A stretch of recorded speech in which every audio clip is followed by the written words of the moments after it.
Hello everyone, welcome to Hindi literature with Bhavnagari channel पर। यदि आप हमारे चैनल पर नए हैं तो चैनल को सब्सक्राइब करें। तो आज पढ़ेंगे हम प्रेमचंद की कहानियां, जो कि दुनिया का सबसे अनमोल रत्न, जैसा कि आप इमेज में भी देख रहे हैं। तो चलिए चलते हैं। दुनिया का सबसे अनमोल रत्न किसकी है? प्रेमचंद की कहानी है।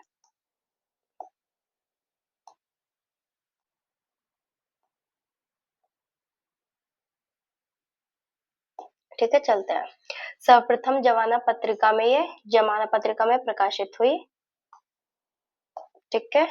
संग्रह इसका सोजे वतन 1908 ईस्वी। मतलब ये कौन से संग्रह में हुई थी? सोजे वतन 1908 ईस्वी में प्रकाशित हुई। पहला कहानी संग्रह उर्दू में है ये। इसमें 5 कहानियां और आती है। कौन कौन सी आती है वो देखते हैं।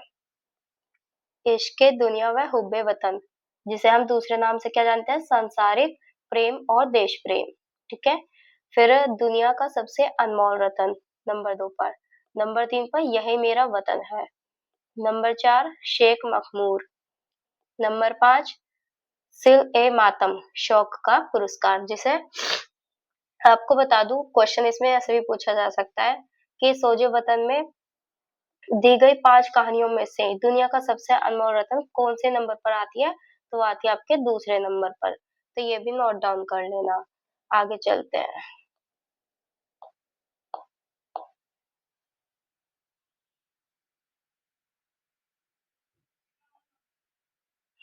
चलते आगे। अब देखते हैं इसमें क्या है। प्रेमचंद के इस कहानी संग्रह को ब्रिटिश सरकार ने, कौन सी सरकार ने? ब्रिटिश सरकार ने सेडिशन, राजद्रोह राजद्रोह का आरोप लगाकर जब्त कर लिया। ये कर लिया था, करे नहीं, कर लिया था। इसका प्रतिपाद्य क्या है इस कहानी का? चलते आगे देखते हैं। रूपवती दिल फरेब और उसके प्रेमी की इस आलिफ लैला के किस्से नुमा कहानी में अंत में देश प्रेम और देशभक्ति की भावना उजागर की गई है। प्रेम के आदर्श स्वरूप और पवित्रता का चित्रण इसमें दिखाया गया है। इस कहानी में कौन से 3 अनमोल रत्न की जो है जिक्र किया गया है वो है? देखते हैं अब कौन कौन से है। पवित्र आंसू, ये अनमोल रत्न पहला है। दूसरा सती की चिता की राख। तीसरा देश की सेवा में कुर्बान सिपाही के खून का आखिरी कतरा। ठीक है, ये 3 हमारे अनमोल रत्न है। अब इसमें कौन से शहर का जिक्र हुआ है ये भी देख लेते हैं। ये शहर का जिक्र हुआ है मिनोसवाद शहर, इटली का चित्रण इसमें दिखाया गया है। अब चलते अपने पात्र पर। उससे पहले मैं आपको बता दूं, इस कहानी को हम 2 पार्टों में पढ़ेंगे। वैसे ये ज्यादा बड़ी नहीं है, लेकिन जैसा कि आपको मेरी आवाज से भी लग रहा होगा, मेरी आवाज बिल्कुल वो हो रही है। तो मेरे कहने का मतलब ये है, मेरी तबीयत बिल्कुल ठीक नहीं है, लेकिन मैं आप लोगों के लिए फिर भी मैं कहा चलो कोई नहीं, पढ़ा देती हूँ। तो इसलिए इसे 2 पार्टों में पढ़ेंगे। मेरी बिल्कुल भी हिम्मत नहीं है, पर मैं बता दे रही हूँ, इसे 2 पार्ट में ही हम कवर करेंगे। चलते हैं अब पात्र पर। पात्र, मुख्य पात्र दिल फरेब। दिल फरेब कौन थी? सौंदर्य की देवी दिल फिगार, जिससे प्रेम करता था। मिनोसवाद की मल्लिका, यानी दिल फरेब कहाँ की रहने वाली थी? मिनोसवाद की। उसे मिनोसवाद की मल्लिका कहा जाता है। दिल फिगार को दुनिया का सबसे अनमोल रत्न लाने को कहती है। क्वेश्चन पूछा भी जा सकता है कि दिल फिगार को दुनिया का सबसे अनमोल रत्न लाने को कौन कहती है? तो दिल फरेब।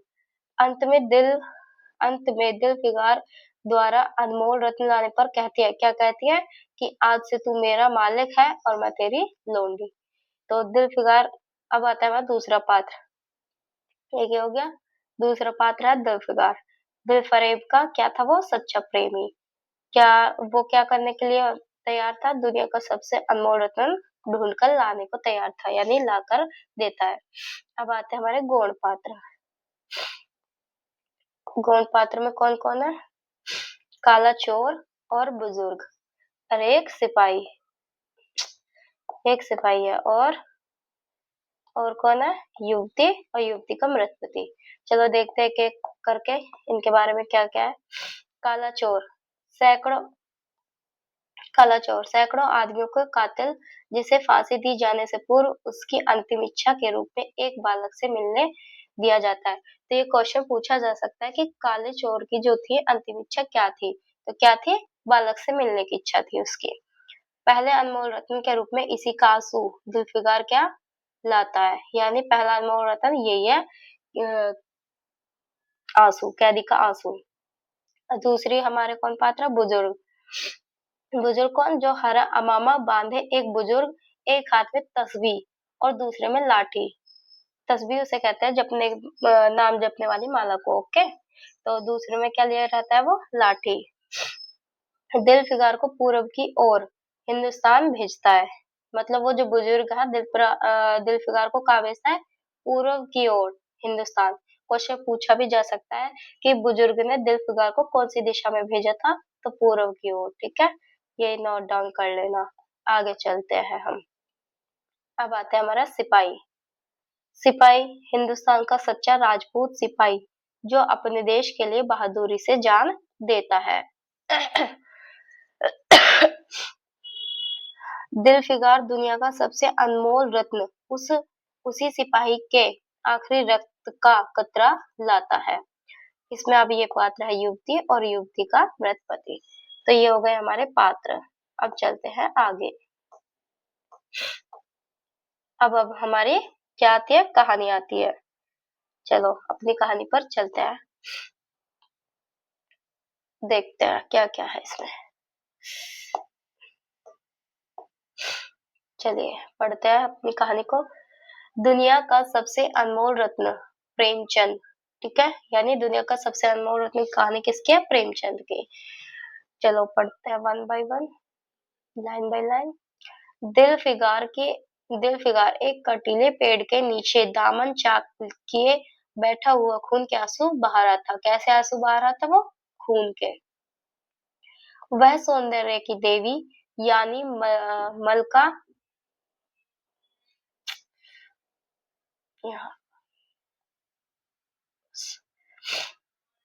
मलका दिलफरेब का सच्चा और जान देने वाला प्रेमी था।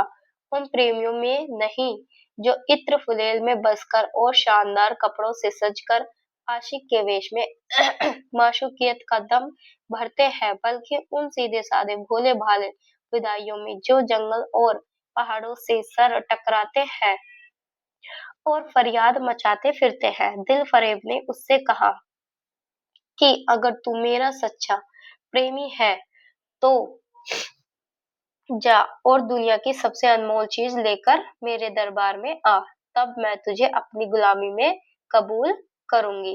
अगर तुझे वह चीज न मिले तो खबरदार इधर रुख न करना, वरना सूली पर खिंचवा दूंगी। दिलफिगार को अपनी भावनाओं के प्रदर्शन का, शिकवे शिकायत का, प्रेमिका के सौंदर्य दर्शन का तनिक भी अवसर न दिया गया। दिलफरेब ने जो ही यह फैसला सुनाया, उसके चौबदारों ने गरीब दिलफिगार को धक्के देकर बाहर निकाल दिया। मतलब दिलफिकार जो थे उसका चेहरा भी नहीं देखने दिया दिलफरेब को। अच्छा अब चलते हैं। और आज 3 दिन से यह आफत का मारा आदमी उसी कटीले पेड़ के नीचे, उसी भयानक मैदान में बैठा हुआ सोच रहा है कि क्या करूं। दुनिया की सबसे अनमोल चीज मुझको मिलेगी? नामुमकिन। और वह है क्या? करूं, क्या करूं? कारू का खजाना, आबे हयात, खुसरो का ताज, जामे जम, तख्ते ताउस, परवेज की दौलत? नहीं, यह चीजें हरगिज नहीं। दुनिया में जरूर इनसे भी महंगी, इनसे भी अनमोल चीजें मौजूद है, मगर वह क्या है, कहाँ है, कैसे मिलेगी? या खुदा मेरी मुश्किल क्यों कर आसान होगी।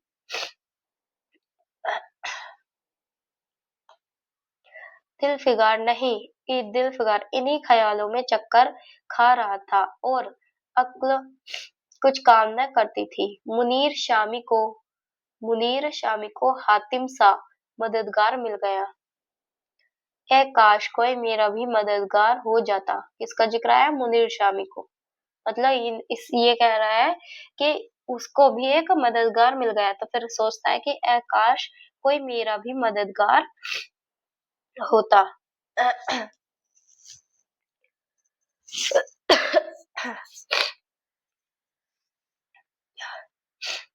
सॉरी भाई। चीज क्या था, मददगार हो जाता। ऐ काश मुझे भी उस चीज की जो दुनिया की सबसे अनमोल बेशकीमती चीज है नाम बतला दिया जाता। भला से वह चीज हाथ न आती, मगर मुझे इतना तो मालूम हो जाता कि वह किस किस्म की चीज है। मैं बड़े मैं घड़े बराबर मोती की खोज में जा सकता हूँ। मैं समुद्र का गीत, पत्थर का दिल, मौत की आवाज और इनसे भी ज्यादा बेनिशान चीजों की तलाश में कमर कस सकता हूँ। तो क्वेश्चन में पूछा भी जा सकता है वो क्या क्या कर सकता है कि घड़े बराबर मोती की खोज में जा सकता है, समुंदर का गीत हो या पत्थर का दिल हो, मौत की आवाज हो, या बेनिशान चीजों की तलाश में भी वो कमर कस सकता है। मगर दुनिया की सबसे अनमोल चीज यह मेरी कल्पना की उड़ान से बहुत ऊपर है।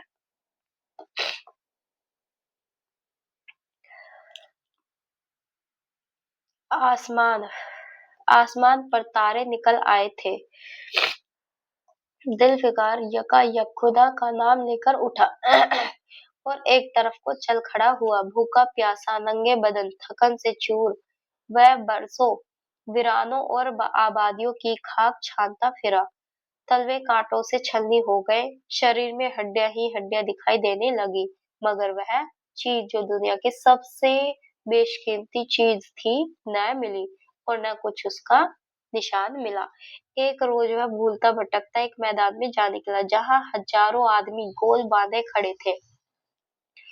बीच में कई अमामे और चोगे वाले डड़ियल काजी अफसरी शान में बैठे हुए आपस में कुछ सलाह मशविरा कर रहे थे। और इस जमात से चलते हैं नेक्स्ट पेज पर। इस जमात से जरा दूर पर एक सूली खड़ी थी। दिल फिगार कुछ तो कमजोरी की वजह से, कुछ यहाँ की कैफियत देखने के इरादे से ठिठक गया। क्या देखता है कि कई लोग नंगी तलवार लिए एक कैदी को, जिसके हाथ पैर में जंजीरें थी, पकड़े चले आ रहे हैं।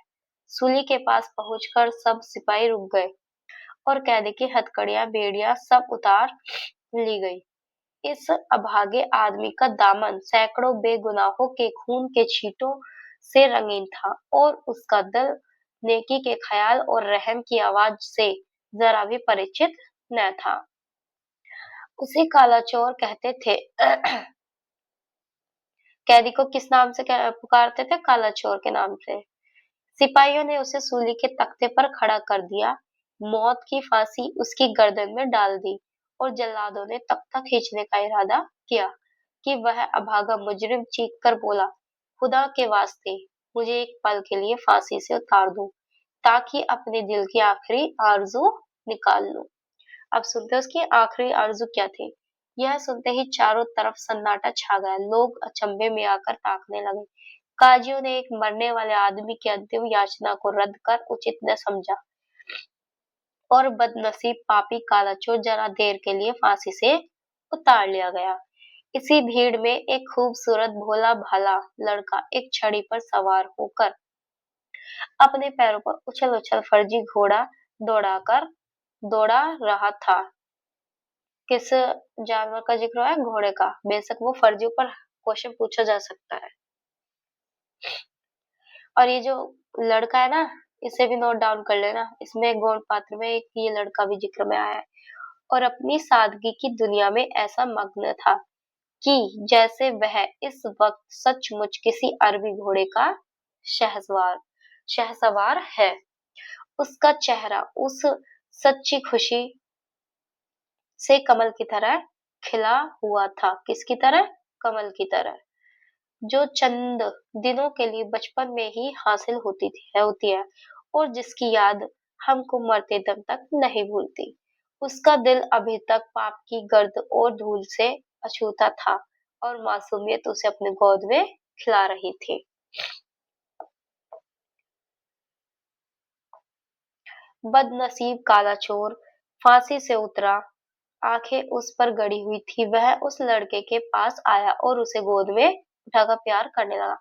उसे इस वक्त वह जमाना याद आया जब वह खुद ऐसा ही भोला भाला, ऐसा ही खुश व खुर्रम, और दुनिया की गंदगियों से ऐसा ही पाक साफ था। माँ गोदियों में खिलाती थी, बाप बल्लाई लेता था और सारा कुनबा जान न्योछावर करता था।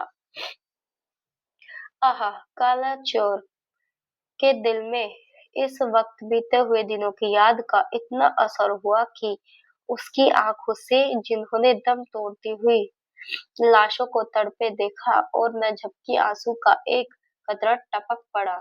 दिलफिकार ने लपक कर उस अनमोल मोती को हाथ में ले लिया और उसके दिल ने कहा, बेशक यह दुनिया की सबसे अनमोल चीज है, जिस पर तख्ते ताउस और जामे जम और आबे हयात और जरे परवेज सब न्योछावर। कौन कौन न्योछावर थे उसमें? तख्ते ताउस, जामे जम, आबे हयात और जरे परवेज। ओके, चलता है। इस ख्याल से खुश होता का उम्मीद से समस्त दिलफिकार अपनी माशूका दिल फरेब के शहर दिलफरेब के शहर मिनोसवाद को चला। तो यानी याद रखना, प्रेमिका कौन थी? दिलफरेब।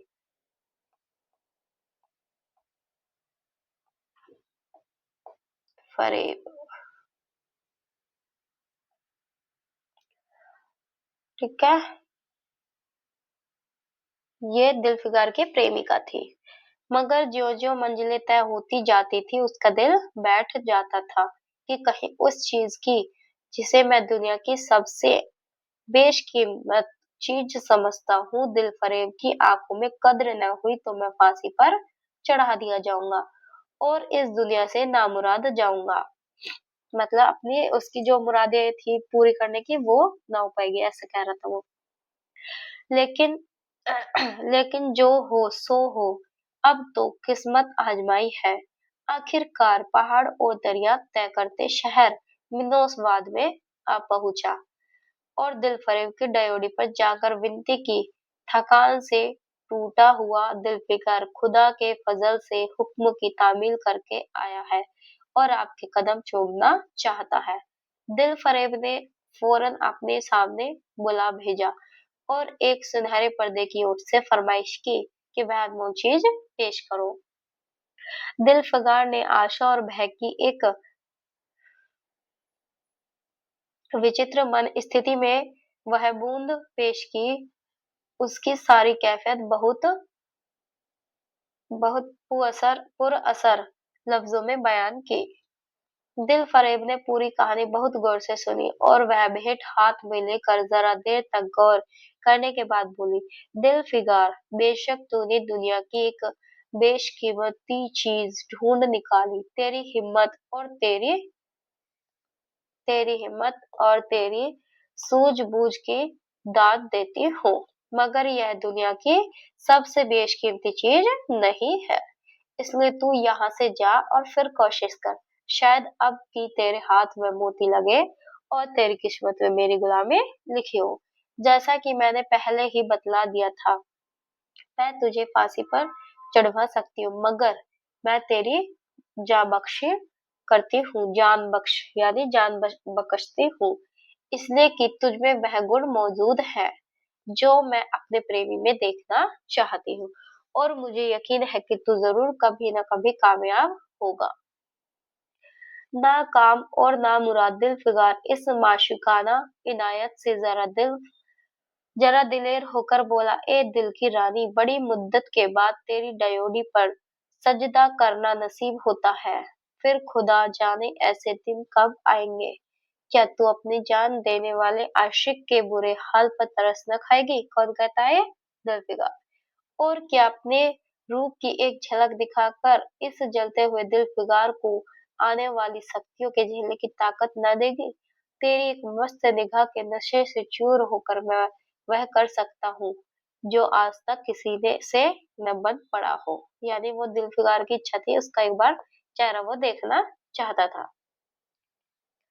दिल फरेब आशिक की है चाव भरी बातें सुनकर गुस्सा हो गई और हुक्म दिया कि इस दीवाने को खड़े खड़े दरबार से निकाल दो।